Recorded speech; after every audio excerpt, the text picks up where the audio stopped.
Ladies and gentlemen, the story you're about to hear is true. Only the names have been changed to protect the innocent. Fatima Cigarettes, best of long cigarettes, brings you Dragnet.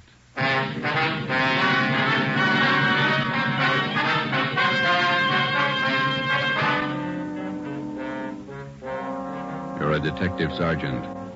You're assigned to Juvenile Bureau. A rash of crimes has broken out in your city. Suspicion points to an organized gang of juveniles. Your job, stop them. If you want a long cigarette, smoke the best of long cigarettes. Smoke Fatima. It's the long cigarette that contains an essential ingredient of all the very popular cigarettes, Turkish tobacco. That's why you see the Turkish symbols on the attractive gold and yellow Fatima package. That's why Fatima has a much different, much better flavor and aroma than any other long cigarette. That's why Fatima doubles and redoubles its smokers. Yes, if you want a long cigarette, smoke the best of long cigarettes. Smoke Fatima. Dragnet, the documented drama of an actual crime. For the next 30 minutes, in cooperation with the Los Angeles Police Department, you will travel step by step on the side of the law through an actual case from official police files. From beginning to end, from crime to punishment, Dragnet is the story of your police force in action. It was Sunday, March 27th. It was windy in Los Angeles. We were working a night watch out of Georgia Street Juvenile Bureau. My partner's Ben Romero. The boss is Ed Backstrand, chief of detectives. My name's Friday. I was on the way up from the Juvenile Bureau, and it was 11:25 p.m. when I got to the receiving hospital, room 5, the treatment room. Everything happens on Sunday nights, huh, Joe? Yeah. How's the kid making out, Doc? The one arm is cut up badly. Nothing fatal, though. How'd it happen? That's what I'd like to find out. Can I talk to him? If you want. Don't press him, though. He's had a bad shock. All right.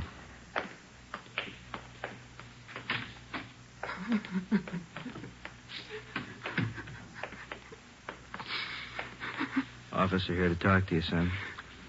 I can't. Tell him I can't talk, please. Just a few routine questions, son. You're going to have to answer them sooner or later. Please, can't you see what's happened already? I can't tell you anything. Jack Monroe, is that your real name? Yeah, How old are you? I'll be 16 next July. Where do you live? I can't tell you, you know that. Now let me alone, will you? Let me alone. You've been running around with that gang of kids on Spring Street, haven't you? The big timers, isn't that what they call themselves? I don't know anything about it. Believe me, I can't talk. You tipped us off about the burglary they were going to pull tonight. Is that where they knifed you? Look, will you believe me? I can't tell you anything, not anything, please. He's still shaky, Joe. All right, Doc. Well, Jack, we'll talk about it later when you feel better. You see what they've done to me already? They said next time they'd kill me.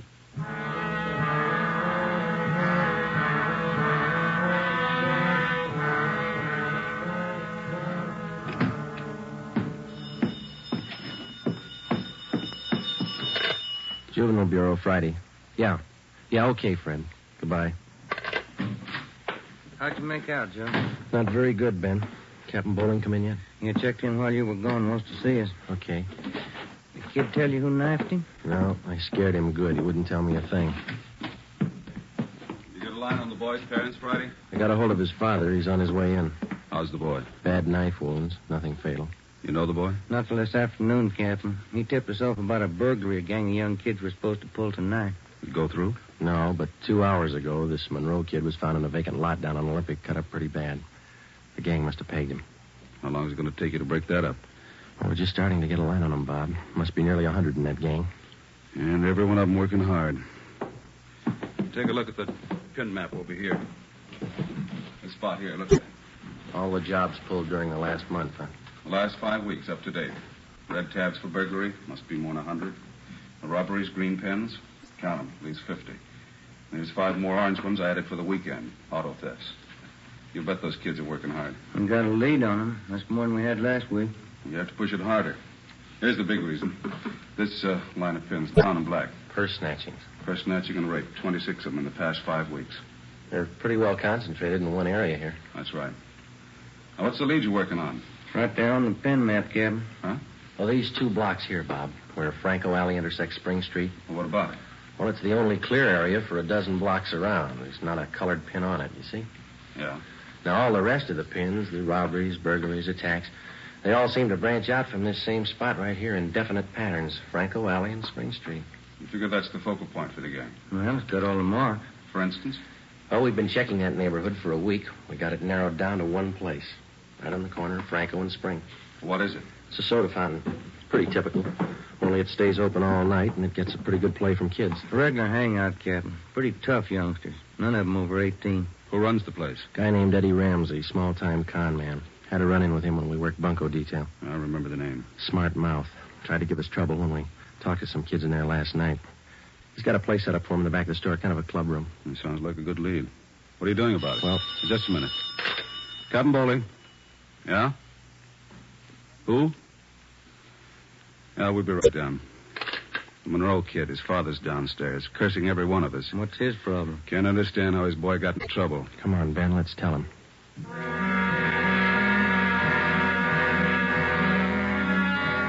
What kind of a city do we have when we can't allow our children out on the street without being stabbed or shot?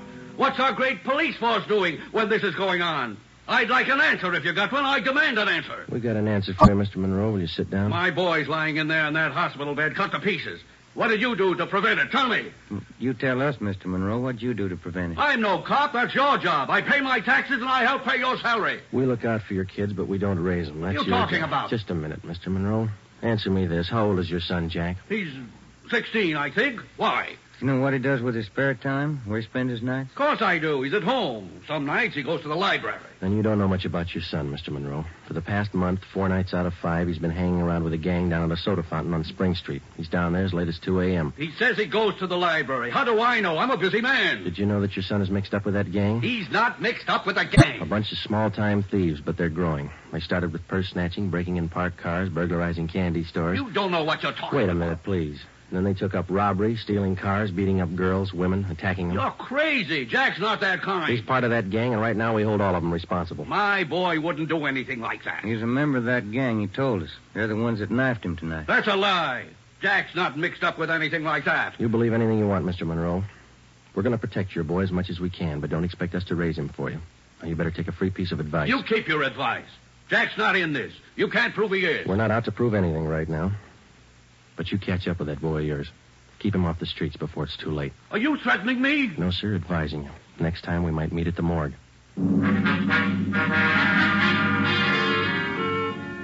1 a.m. Monday, March 28th. A detail of 50 officers from Juvenile Bureau and Metropolitan Division were deployed for 16 blocks along Figueroa Street. At 5 minutes past 1, they started to move south over an appointed area. In the space of half an hour, 18 young kids, none of them over 17 years old, were picked up off the streets and brought to the second floor at 1335 Georgia Street, the Juvenile Bureau. 4 of the youngsters were girls. At 1:45 a.m., Ben and I checked the soda fountain on the corner of Franco Alley and Spring Street.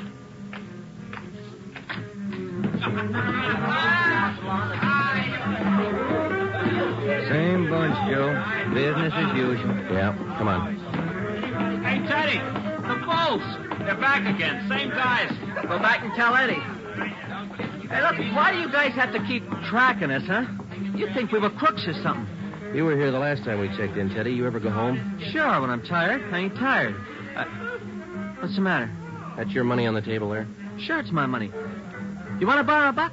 $28. That's a lot of money for a boy your age. You keep pretty late hours, son. You have to go to school in the morning? Maybe. I can sit here, can't I? It's free country. I'm drinking coffee. You gonna make me on that? You've been drinking more than coffee. Where's your driver's license? Every time the same thing. There. March 10th, 1933, 16 years old. They giving you trouble, Ted? Eddie's on his way out. What's your name? Jones. Clyde Jones. Huh, Ted? Sure. He's got money, too. Rich family. You can save the smart talk, boys. Any of your pals in the back room? What's the trouble now, Sergeant? How many times a week do we get a checkup? Go ahead, Eddie. Read 'em off. We told you the last time, Ramsey. Clean up your place here or we'll ride your back till you do. I told you the last time, Sergeant, there's nothing wrong with my place. It's almost 2 o'clock in the morning. You got a dozen underage kids hanging around here doing nothing. Some of them have been drinking. Schoolboys. Better to have them in here than hanging around outside in the street. I keep an eye on them. You're not the guardian, Ramsey. This time of night, they've got no business in here or on the street alone. That's your opinion, huh? That's the law, Ramsey. Now, either you shut down that back room and keep these kids out of here late at night, or we'll go after your license. You don't scare me, Sergeant. You can't prove a thing. A couple of these kids have juvenile records. They're on probation. We can tag you for contributing. You still don't scare me. Now, why don't you leave the kids alone? That's right, Eddie. Read them off. Ben, get Benson and Bell. Roger. If you won't clean up your place, Ramsey, we'll do it for you. Yeah? What are you going to do? We're pulling these boys in, all of them.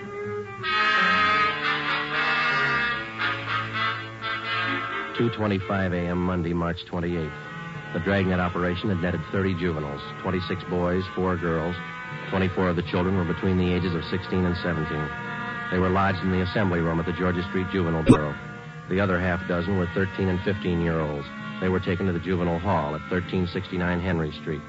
At 2:43 a.m., we met with Captain Bowling. They're all checked in, 30 of them. All right, in the morning we filed petitions to have every one of these cases brought to the attention of the juvenile court. Make a note of it. Okay, Bob. For the kids with records, ask for detention from the probation department. Right. We'll call their parents in the morning. Call them now. They've got some explaining to do. By 6 a.m., all but 3 of the children's parents had shown up. To most of them, it was nothing new. Their kids had been there before. They'd be there again. They took the lecture from the juvenile officers calmly.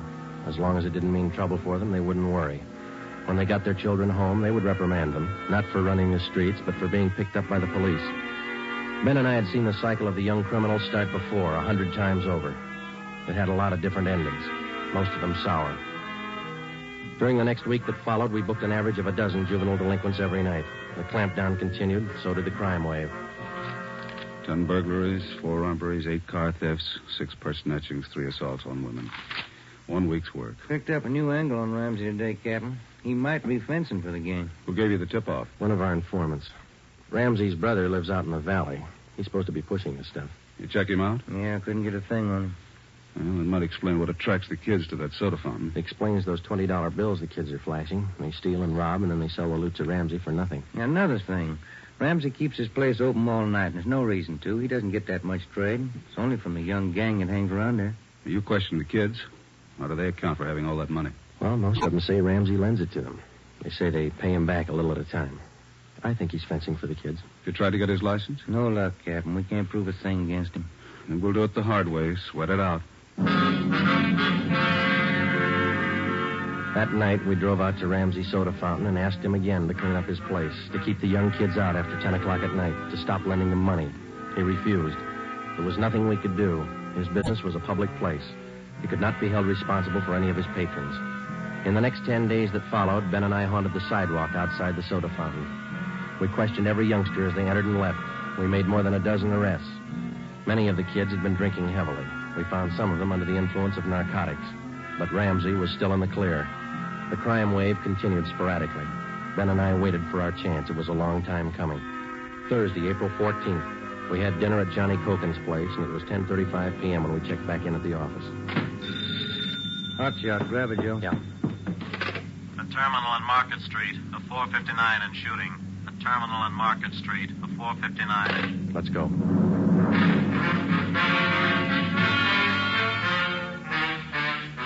He was approximately 5 feet 4 inches tall, 125 pounds, brown hair, brown eyes, slight build, fair complexion. He was wearing blue jeans and a corduroy jacket. We found him between a row of packing cases at the rear of the warehouse at Terminal and Market Streets. There was a single bullet hole in his forehead just above the left eye. There was a .38 revolver near his right hand. The watchman told us how it happened. He broke in the back of the warehouse, Sergeant. He wanted to shoot it out with me. Here's his ID card. Fell out of his pocket. Teddy Cameron, age 15. Dear God. A kid. I didn't know, Sergeant. He didn't either. He thought he was grown up.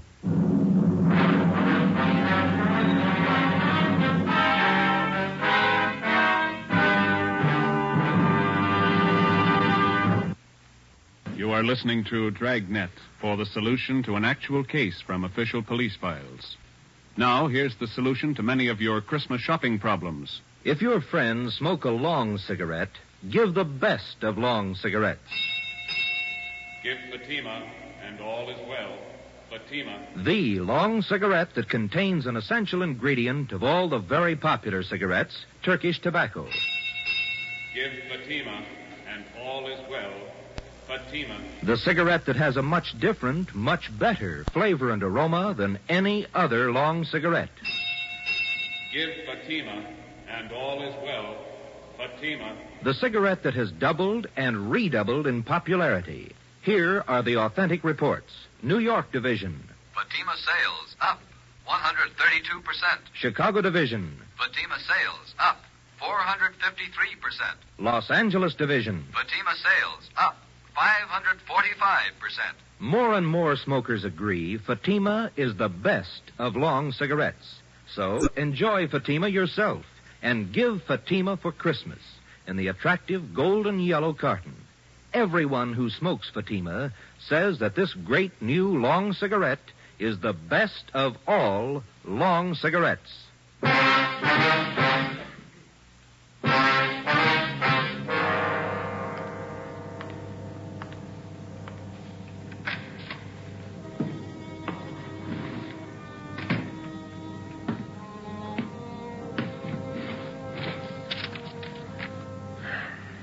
Los Angeles Police Department, Form 311, dead body report. Type, gunshot. DR number 437695. Victim, Theodore Cameron. Residence address, 960 Charter Street. Date and time of death, Thursday, April 14th, 10:35 p.m.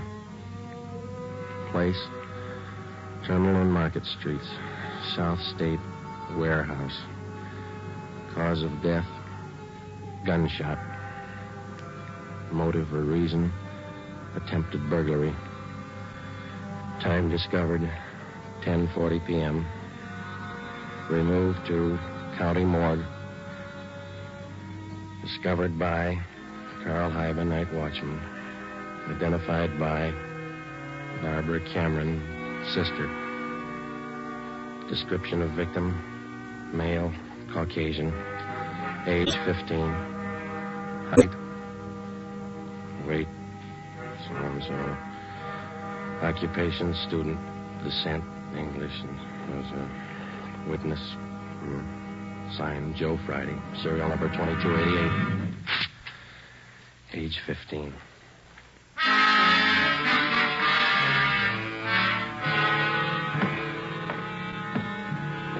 Ready, Joe? The Cameron boy's sister. She's waiting in the next room. Yeah, let's go. She taking it hard? Yeah. Morning, Miss Cameron. Good morning. We won't keep you long. Just a few routine questions. Yes, all right. Miss Cameron, how many are there in your family? There were three of us. Teddy, Mike, and me. Mother and father are dead. I work. Teddy and Mike go to school. Mike does. How old is your brother Mike, Miss Cameron? He's 14. You're the sole support of your two brothers? Yes. Do you have any idea who the boys were your brother Ted used to run around with? I don't know them by name. I remember seeing a couple of them once or twice. Mike would know, I think. He and Ted were pretty close, brothers. Do you know if Ted mixed with a gang of kids down on Spring Street? Maybe Mike would know that. Sergeant Teddy wasn't a bad boy. He wasn't a bum. None of us are. I tried to raise the boys like Ma told me. It wasn't easy. We made out. Yes, I understand, Miss Cameron. Our salary didn't have too much, but we got by. Yeah. I figured on getting married. I'm 31. It'd be good for the boys, especially Teddy. He's dead, isn't he? Yeah. I couldn't be in two places at once. Hold a job and watch the kids. That's why I thought maybe a husband. I'm sorry to press, Miss Cameron. Do you think your brother Mike can tell us about that Spring Street gang? How Mike could know. Where can we find him? Staying at a friend's house. I got the address in my bag. Here. 2514. I don't write numbers too well. Thank you, Miss Cameron. You've been very helpful. I'll get somebody to drive you home. Oh, do I have to go? Would it be all right if I just sit here for a while? That's all right. I'm tired. Real tired. 2514 West Serrano Street. That was the address Barbara Cameron had given us. It was the home of Mr. and Mrs. Jean Brewer, high school friends of the dead boy's sister. We talked to Mike Cameron. He told us that his brother Teddy had been running around with a gang down on Spring Street. He identified Ramsey Soda Fountain as the hangout. It was 2:25 p.m. when we got back to Georgia Street Juvenile Bureau. I got it. Juvenile Bureau, Romero. Yeah, hold on, I'll call him. You, Joe. Thanks. Friday. Joe, this is Canfield in burglary. Yeah, Homer. You're working that Cameron case, aren't you? Yeah? I just got a report on one you might be interested in, out of the same neighborhood. Distillery prowl. What do you got on it? Looks like a juvenile M.O. They got away with 7 cases of Scotch whiskey. Expensive stuff. Okay, we'll hop on it. Bubeck Warehouse, Crocker at 7th. Miss Elizabeth Rice was the auditor in charge at the Bubeck Warehouse. We located her on the mezzanine office row. It was her job to keep a running inventory on all incoming and outgoing liquor stock. She knew her job well. As you know, Sergeant Friday, each and every bottle of distilled spirits carries a United States Internal Revenue stamp. Yes, ma'am. Each stamp carries a serial number together with the name of the firm to whom the stamps are issued. Well, Miss Rice, in the stuff that's missing, the stamp on each bottle carries the case number. Is that right? That's right. Now, what did I tell you? Oh, yes, I have it right here. 7 cases of high-grade blended Scotch whiskey. Now, I have a bottle identical to those in the missing cases. Yes, I see. Now, if you'll just look here. Yes, ma'am. The number on this stamp here, 368-227-9956, followed by the firm name. Could you give us the numbers of the stolen cases? Now, I have them typed out for you right here. 7 cases, 12 bottles to the case, Canada Dry Incorporated, 4 of the red label and 3 of the black label, Johnny Walker. All right, thank you very much, Miss Rice. And you think that this might be a juvenile case, Sergeant? Yes, ma'am, we do. 7 cases, that's close to $600, isn't it? We've lost a great deal more than that, Sergeant. The insurance company makes up for the liquor loss. Yes, ma'am. Those youngsters, who makes up for them? Ben and I left the Bubeck Warehouse with a list of serial numbers of the 7 cases of stolen liquor. We headed back for the Juvenile Bureau. We figured that there was a strong possibility that the Spring Street gang was responsible for the warehouse liquor theft. How were they disposing of the stolen property? That was the key question we had to answer. Ben and I had a hunch and a tip from an informant that the young gang was operating under the guidance of a fence, a man or woman whose job it is to dispose of stolen property. The gang members were close to Ramsey at the soda fountain. Ramsey was the logical suspect. All right, now suppose they did steal the liquor. Suppose Ramsey's a fence. What's he done with the stuff? I don't think he's turned it this fast, if he's turned it at all. He wouldn't keep it at the soda fountain, no liquor license. And we've been around too much. He wouldn't keep it in his house. He lives in the rear of the fountain. It's too hot. Only leaves one other location that we know about. His brother's place in the valley. It was 5 minutes to 10 when we turned left off Ventura Boulevard onto Sepulveda. Ramsey's brother had a small farm about a mile and a half off the highway. It was a modest white frame house planted squarely in the center of an acre of ground. An unpaved driveway led off to the left of the house to the garage. Pull up here, huh? Yeah, okay. Yeah, it looks kind of quiet, no lights. Let's go.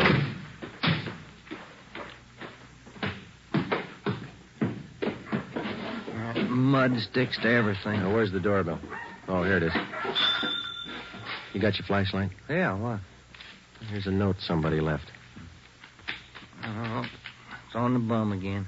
Here, I'll strike a match. Okay. Can you hold it a little closer? Can you read it? Yeah. Harry, wife and I have gone to the drive-in theater. Before you put the truck away, get 3... Can you hold that match closer? Oh, no, wait a minute. Yeah. Get 3 cases out of the garage and take them into town. Ed is waiting. Please try to make it by 11:30 tonight. Let's see. It's signed George. The address is here. And there's the garage. Yeah, come on. 3 cases. Could be eggs, Joe. If it is, we wasted a trip.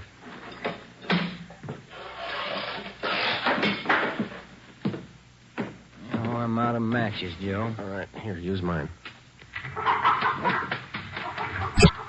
What was that? Checking. All right, come on. See anything? No. There goes the light. Just a minute. I'll strike another one. You can save your matches. We found it. We found 5 cases of Scotch whiskey on the floor of the garage. We checked the serial numbers against the warehouse list. They matched. We went back to the car and called communications. We had an immediate stakeout placed on George Ramsey's place, and then we headed back for the city. It was 11:20 p.m. when we got to the address we found on the note. Oh, it's about time, Harry. Hello, Ramsey. We can do without the music. What's your problem this time? Hey, you're almost out of scotch, Ramsey. Serial numbers check out, Joe. Sorry I can't offer you a drink. We're too old to drink here, aren't we, Ramsey? Where's your phone? You want to invite somebody? You can see we're out of booze. You got a phone? In the hall. Then call the office. Yeah. All right, what's it all about? We've been out to your brother's place. What happened to the other 2 cases? You drink them here? I gave it to the kids. What are you looking at me like that for, Sergeant? Anything wrong, Eddie? Party's over, kid.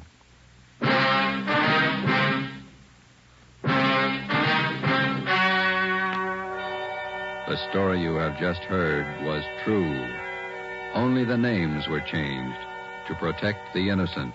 On June 5th, 1949, trial was held in Superior Court, Department 74, City and County of Los Angeles, State of California. In a moment, the results of that trial. Earlier tonight, you heard the reports of amazing increases in Fatima smokers from New York to Los Angeles. Yes, all over the country, Fatima is doubling and redoubling its sales. And here's reason 1. Fatima is the long cigarette that contains an essential ingredient of all the very popular cigarettes, Turkish tobacco. Reason 2. Fatima has a much different, much better flavor and aroma than any other long cigarette. Reason 3. To millions of smokers, the name Fatima has always stood for the best in cigarette quality. Smoke Fatima, the best of all long cigarettes.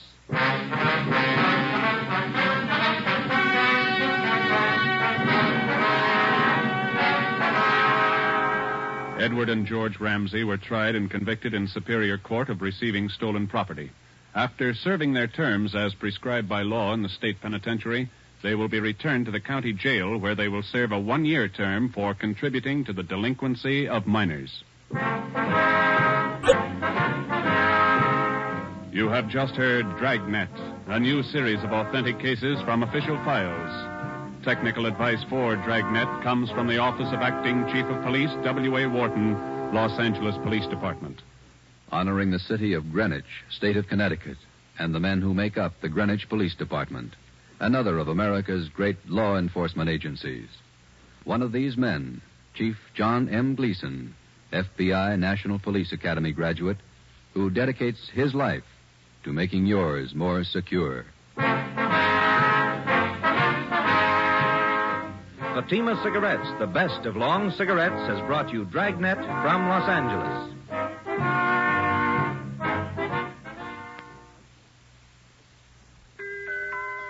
This Christmas, give the gift that makes every pipe smoker happy. A Christmas humidor of mellow Granger. Granger is made just for pipes by the tried and true Wellman method. Rough cut to smoke mild and cool, and humidor packed to stay ever fresh. Yes, make this Christmas a Merry Christmas for all the pipe smokers on your list. Give them each a Christmas humidor of mellow Granger. Listen to Dragnet next week and be sure to hear Morton Downey tonight on NBC.